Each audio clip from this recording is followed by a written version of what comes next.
اعوذ باللہ من الشیطان اللعین الرجیم بسم اللہ الرحمن الرحیم نحمدہ ونصلی ونسلم علی رسولہ الکریم۔ تمام ناظرین کی خدمت میں السلام علیکم ورحمۃ اللہ وبرکاتہ۔ پروگرام لازوال کے ساتھ سید ایس ایم موسوی حاضر ہوا ہوں۔ آج محرم الحرام کی دوسری تاریخ ہے، اور جیسے کہ آپ سب جانتے ہیں یکم محرم سے 12 محرم تک ایک سلسلہ ہم نے شروع کیا ہے علماء کرام سے استفادہ کرتے ہوئے۔ تو انشاءاللہ العزیز آج ہم نے ایک ایسی شخصیت کو دعوت دی ہے جو سب کے جانے پہچانی شخصیت ہے۔ آج ہمارے مہمان ہے علامہ شیخ یوسف دانش صاحب، جو کہ قم سے ہمیں جوائن کیا ہوا ہے۔ ان کا موضوع ہے امام حسین علیہ السلام کی حیات کے پر آپ اجمالی گفتگو فرمائیں گے، تفصیلی گفتگو فرمائیں گے۔ امید ہے کہ آپ سب بھی مستفید ہوں گے۔ تو میں دعوت دیتا ہوں قبلہ جناب شیخ علامہ یوسف دانش صاحب کو، پروگرام میں دعوت دیتا ہوں۔ السلام علیکم ورحمۃ اللہ۔ وعلیکم السلام ورحمۃ اللہ وبرکاتہ۔ شیخ صاحب خیریت سے ہیں آپ؟ جی الحمدللہ رب العالمین۔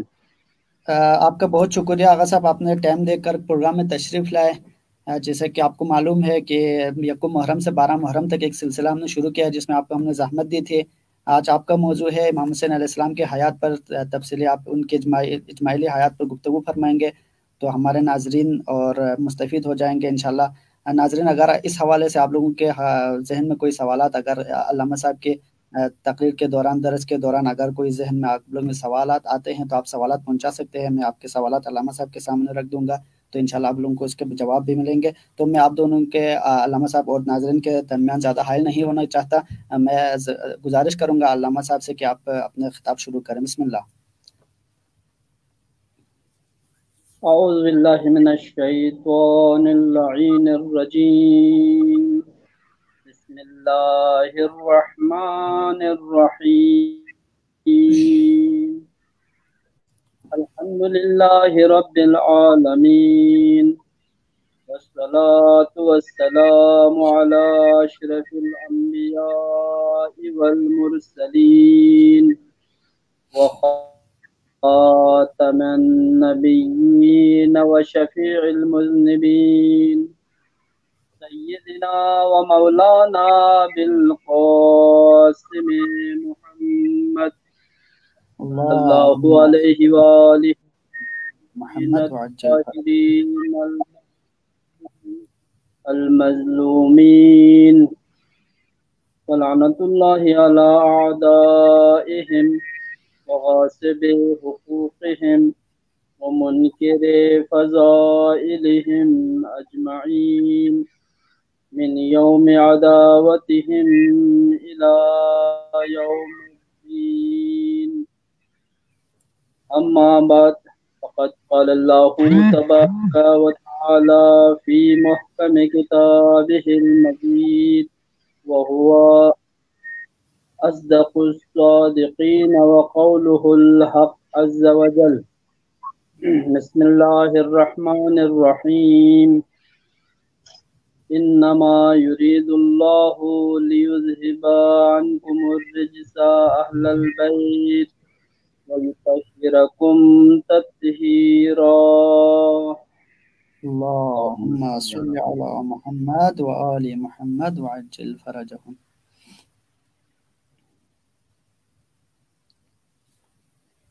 اعظم اللہ اجورنا و اجورکم۔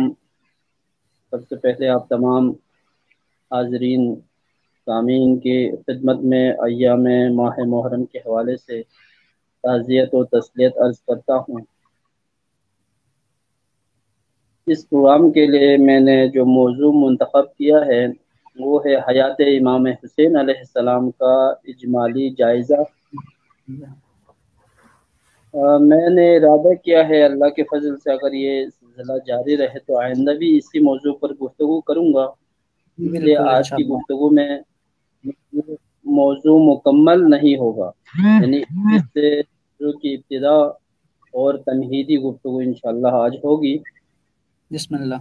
امام حسین علیہ الصلاۃ والسلام کی ذات بابرکت کے حوالے سے گفتگو کرنے کے لیے میں نے قرآن مجید کی مشہور و معروف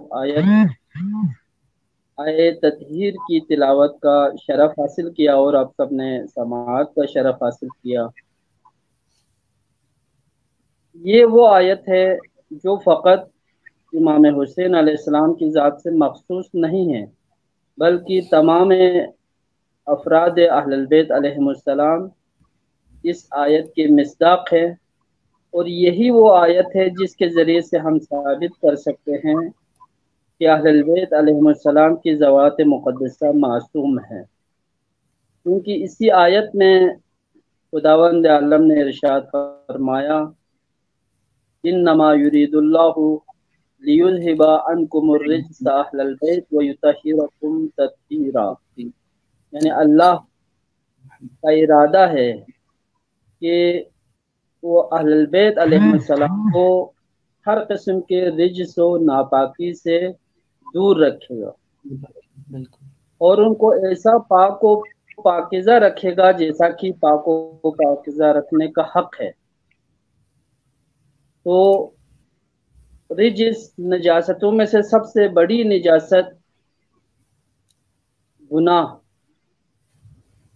معصیت ہے، لہذا جب اللہ تعالیٰ نے فرمایا کہ اہل البیت کو ہر قسم کے رجس سے پاک رکھا، یقیناً گناہوں سے بھی پاک رکھا، اسی لیے جو بھی اس آیت کی مصداق ہے وہ سب کے سب معصوم ہیں ہماری نگاہ میں، اور قرآن نے اس بات کی تائید کی ہے۔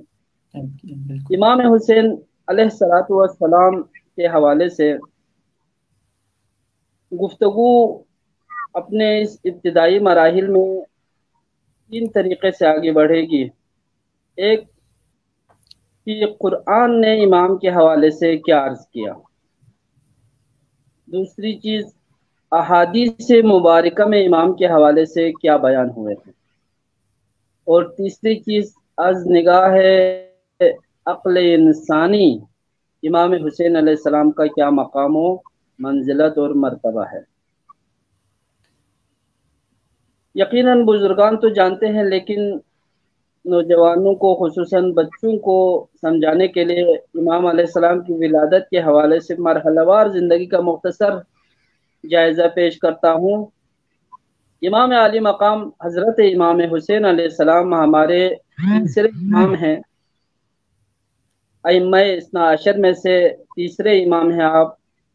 آپ کی ولادت باسعادت 4 ہجری کو مدینہ منورہ میں ہوئی۔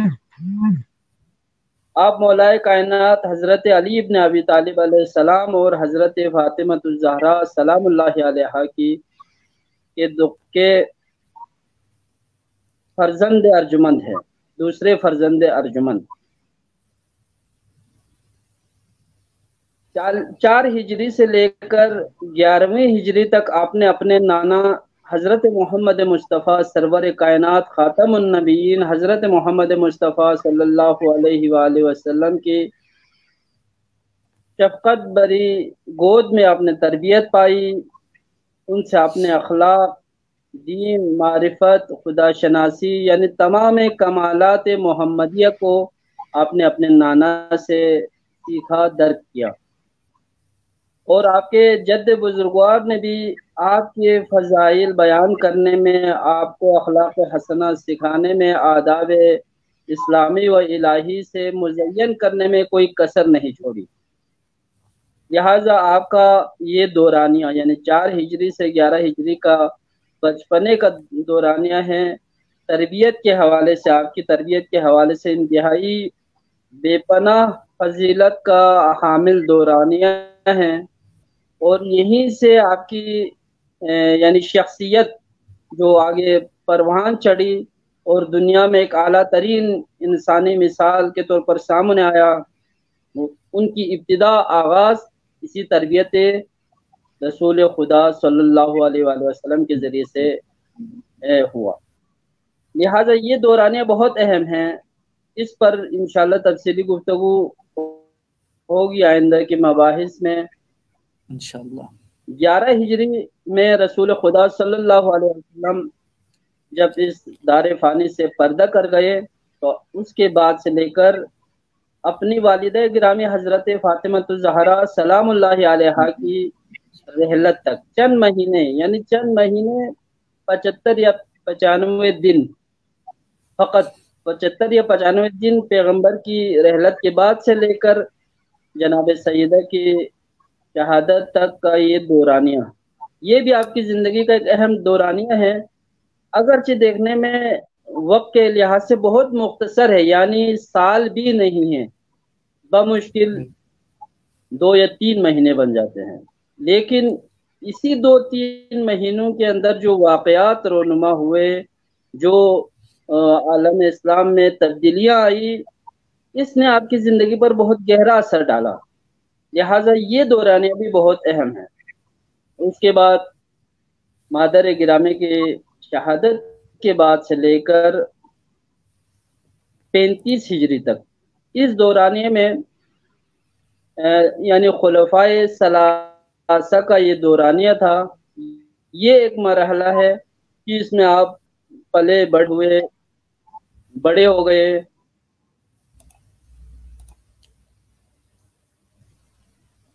خاص طریقے سے آپ کی تربیت فرمائی، آپ کی شخصیت کو سنوارا، آپ کو خاص نہج پر آپ کی تربیت کی۔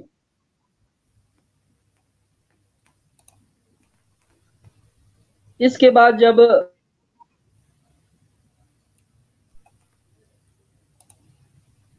35 ہجری میں مولائے کائنات ظاہری طور پر خلافت کے مسند پر بیٹھتے ہیں، 35 ہجری سے 40 ہجری کا دورانیہ، اس میں آپ اپنے بابا کے شانہ بشانہ رہے اور جنگوں میں حصہ لیتے رہے، لہٰذا یہاں سے آپ کے کردار کھل کے سامنے آنا شروع ہو جاتے ہیں۔ 40 ہجری کے بعد مولائے کائنات کی شہادت کے بعد مولا امام حسن علیہ السلام کی امامت کا دور شروع ہوتا ہے۔ اس دور میں یعنی 40 ہجری سے 50 ہجری تک امام حسن علیہ السلام کی امامت کے دور میں یہ ایک آپ کی زندگی کا خاص اہم حصہ ہے کہ اس دور میں بھی آپ نے اپنے بھائی، اپنے مولا، اپنے امام حضرت امام حسن علیہ السلام کے مکمل شانہ بشانہ ساتھ رہے، صلح میں، جنگ میں، باقی دیگر امور میں آپ کے ساتھ رہے، پیش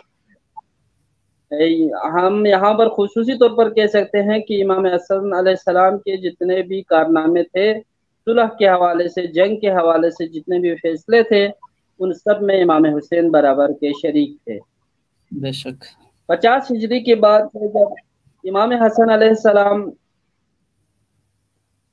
شہید ہو جاتے ہیں اور اس دنیا کو چھوڑ جاتے ہیں، اس کے بعد جب آپ کی امامت کا دورانیہ شروع ہوتا ہے، یہ ایک خاص مہم حصہ ہے امام علیہ السلام کی زندگی کا، یعنی آپ کی اپنی امامت کا دورانیہ جو کہ 61 ہجری جاری رہتا ہے، یہ دورانیہ بہت اہم ہے، اس پر انشاءاللہ تفصیلی گفتگو کی کوشش انشاءاللہ آئندہ نشستوں میں ہو جائے گی۔ یہ ایک اجمالی خاکہ میں نے بچوں کے لیے آپ لوگوں کے سامنے عرض کیا کہ امام حسین علیہ السلام کی زندگی تاریخی حوالے سے اس طریقے سے آگے بڑھی۔ گفتگو کو آگے شروع کرنے سے پہلے امید کرتا ہوں آپ سب ایک مرتبہ محمد و آل محمد کی ذات پر درود بھیجیں گے۔ اللہم صلی علی محمد و آل محمد وعجل فرجہم۔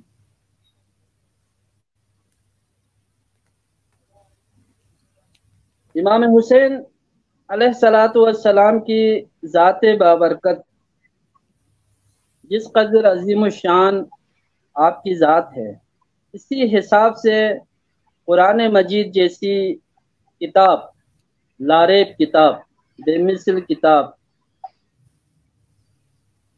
جو کہ ہمارے نبی خاتم النبیین حضرت محمد مصطفیٰ صلی اللہ علیہ وآلہ وسلم کی آخری یعنی آپ پر نازل ہونے والی کتاب ہے، آخری نبی کی گویا اللہ کی طرف سے نازل ہونے والی کتابوں میں سے آخری کتاب ہے، اور ایک ایسا معجزہ ہے کہ جس کا آج تک دشمن جواب نہیں لا سکے، اور لارب ہے،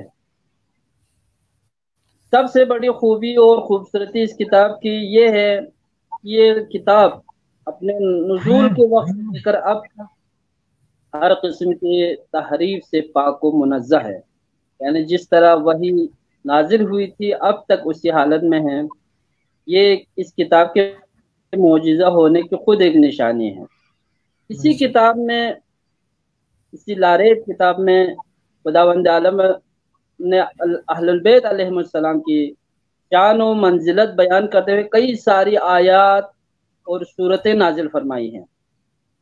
لہٰذا اہل البیت علیہ السلام کے حوالے سے جتنی بھی آیات اور صورتیں نازل ہوئی ہیں، ان سب کا ایک مصداق حضرت امام حسین علیہ السلام کی ذات بابرکت ہے۔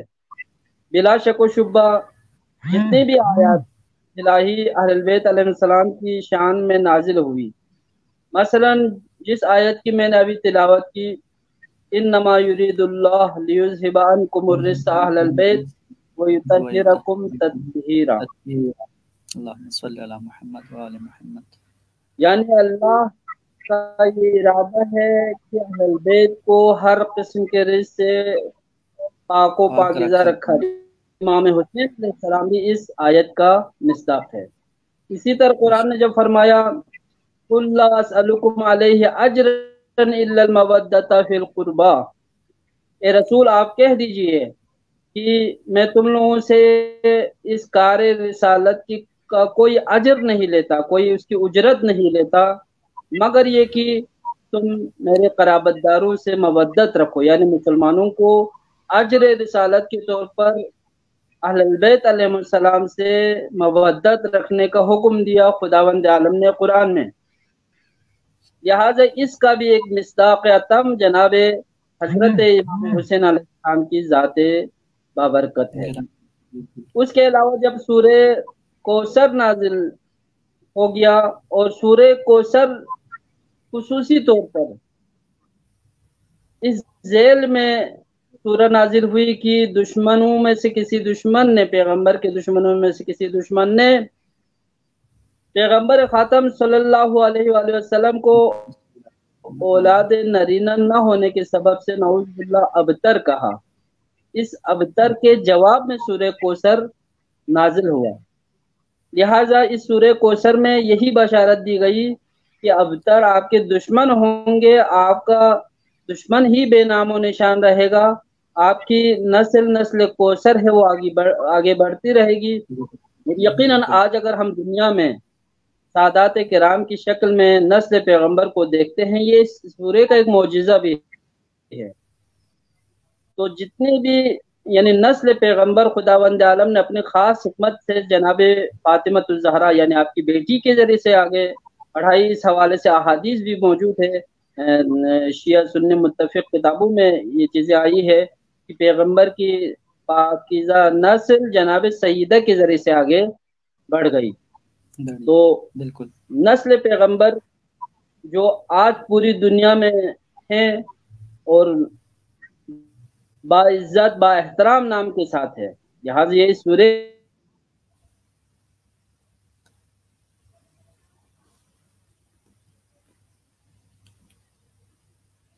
علامہ صاحب کے پاس شاید نیٹ ورک کا پھر امام حسین کی ذات ہے، کیونکہ جتنے بھی لہٰذا اس مبارک سورہ کا بھی آپ مصداق ہیں۔ سورہ کوثر کی آپ ایک طرح سے تفسیر ہے آپ کی ذات بابرکت۔ اس کے علاوہ آپ سب جانتے ہیں کہ مباہلے کے میدان پیغمبر صلی اللہ علیہ وآلہ وسلم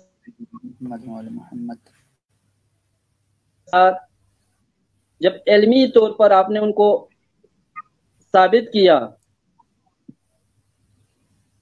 کہ اللہ ایک ہی ہے، اللہ کا کوئی بیٹا نہیں ہے، اللہ کا کوئی بیٹا کی تفصیل ہے کہ اگر حضرت عیسیٰ کا کوئی بیٹا نہیں ہے تو کیسے دنیا میں آیا۔ قرآن نے بیان فرمایا مثلہ کمثل آدم، حضرت عیسیٰ کی مثال آدم کی سی ہے، یعنی جس آدم بغیر ماں باپ کے دنیا میں خداوند عالم کے حکم سے، اللہ کی مشیت سے، اللہ کی قدرت سے دنیا میں آئے، اسی طرح حضرت عیسیٰ بھی بغیر باپ کے دنیا میں تشریف لائے۔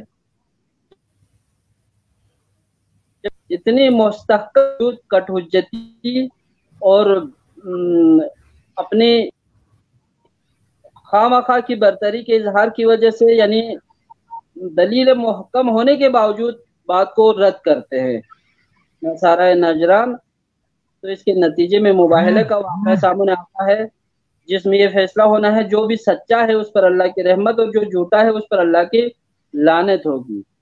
اس معاملے میں جب یہ فیصلہ ہوا کہ کل کے دن طے ہوا کہ مباہلہ کریں گے، جو بھی جھوٹا ہے اس پر لعنت کریں گے، تو اس سلسلے میں پیغمبر اکرم صلی اللہ علیہ وآلہ وسلم نے خاص تیاری فرمائی، کیونکہ مد مقابل میں اب تلواریں، نیزے، تیر نہیں تھے، جنگجو نہیں تھے اس معنی میں، بلکہ ایک معنوی جنگجو تھے، ایک روحانی جنگجو تھے، یعنی جن کی سب سے بڑی خوبی اور خصوصیت یہ ہونی چاہیے تھی کہ سچا ہو، سب سے بڑھ کر سچا ہو، جھوٹ کا وہم و گمان نہ ہو، مقابلہ خصوصیت سے تیاری کی۔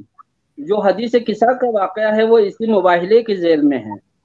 جب پیغمبر مباہلے کی تیاری کر رہے تھے تو حدیث کسا کا واقعہ پیش آتا ہے، اور اسی حدیث کسا یعنی خود کسا اس چادر کو کہا جاتا ہے جس میں پیغمبر تشریف لے گئے تھے اور باقی پنجتن پاک بھی جس میں شامل ہوئے تھے۔ تو پھر یہ آیت نازل ہوئی تھی، انما یرید اللہ لیذھب عنکم الرجس اہل البیت ویطہرکم تطہیرا۔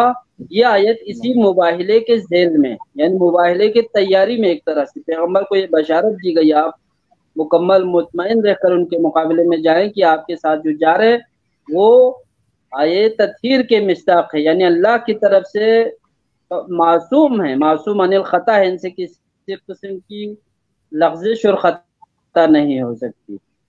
جب یہ مرحلہ آیا تو آپ نے جیسے کہ آیت میں ہے وَقُلْ تَعَالُوا نَدْعُ أَبْنَاءَنَا وَأَبْنَاءَكُمْ وَنِسَاءَنَا وَنِسَاءَكُمْ وَأَنفُسَنَا وَأَنفُسَكُمْ ثُمَّ نَبْتَهِلْ فَنَجْعَلْ لَعْنَتَ اللَّهِ عَلَى الْكَاذِبِينَ۔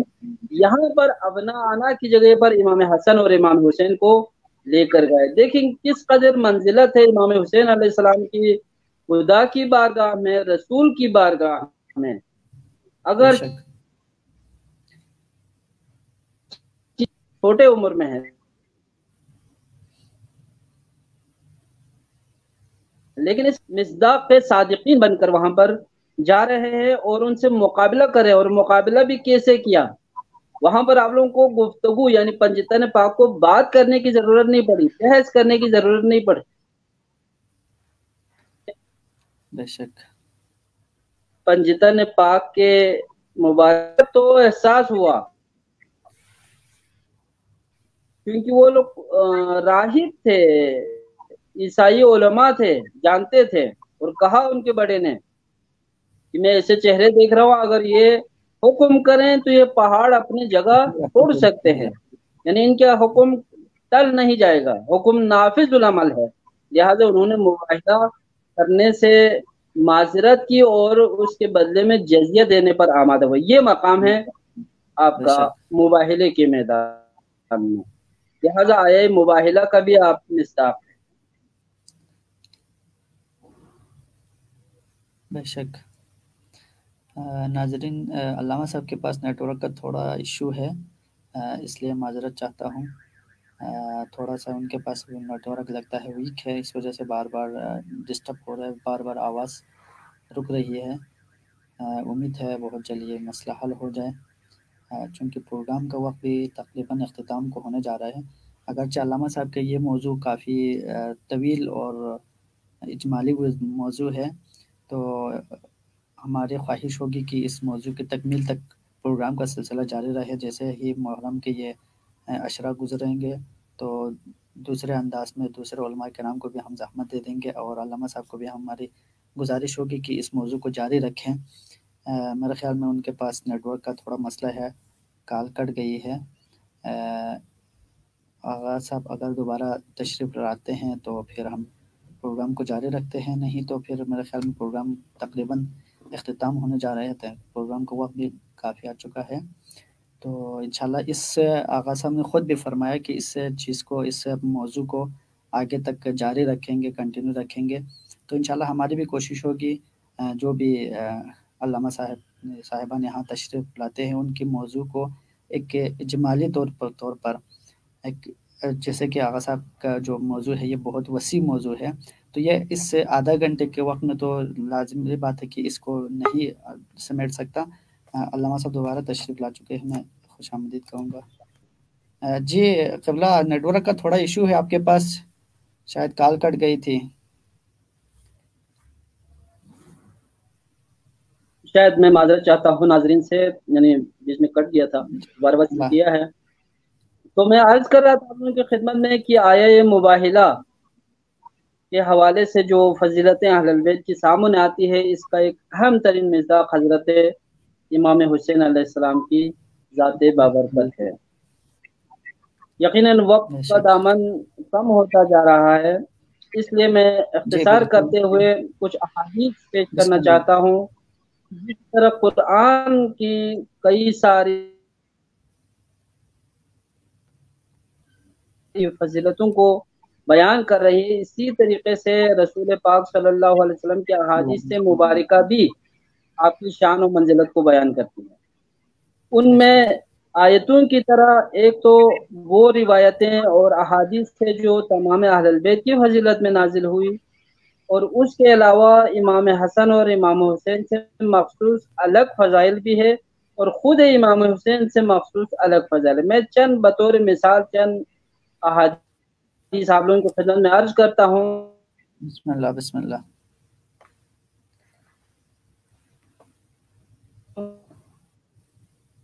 ناظرین انتہائی معذرت خواہ ہوں کہ آغا صاحب کے پاس نیٹ کا ایشو ہے، پیغمبر صلی اللہ علیہ وسلم، معذرت چاہتا ہوں آپ لوگوں سے۔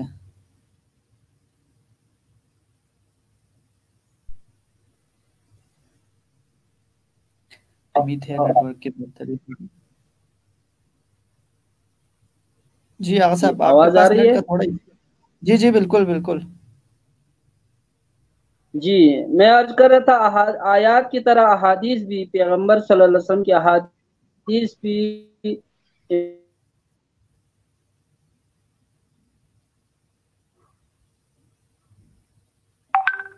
امام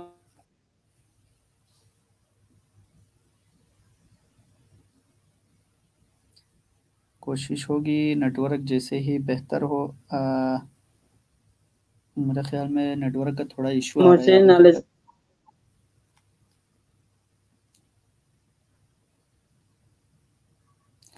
شیخ صاحب آپ کے پاس نیٹ کا ایشو آ گیا ہے میرے خیال میں۔ آغا صاحب آپ کو آواز آ رہی ہے میری؟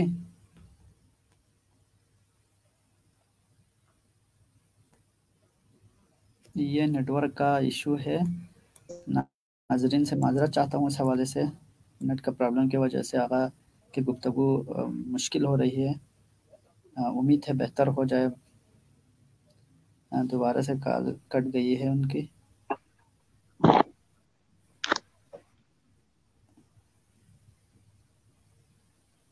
شیخ صاحب آپ کو آواز آ رہی ہے میری؟ جی آپ کی آواز آ رہی ہے؟ جی آپ جاری رکھیں، بسم اللہ۔ میں دوبارہ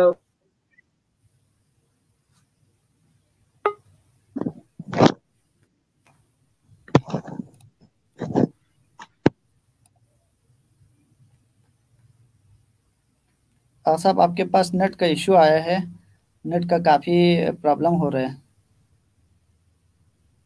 جی آغا صاحب بسم اللہ۔ بس میں منٹ باقی ہے، میں مختصر کرتا ہوں۔ میرے خیال میں ٹائم تو تمام ہو چکا ہے، آپ خلاصہ اگر ہو سکے تو بیان کریں، پھر انشاءاللہ اگلے پروگرام میں ہم اس کو جاری رکھتے ہیں۔ انشاءاللہ الرحمن اگلی پروگرام میں ہم اس سلسلے کو آگے بڑھائیں گے۔ مختصراً میں یہی عرض کر رہا تھا، جس طرح آیتوں میں آپ صلی اللہ علیہ وسلم نے امام علیہ السلام کے حوالے سے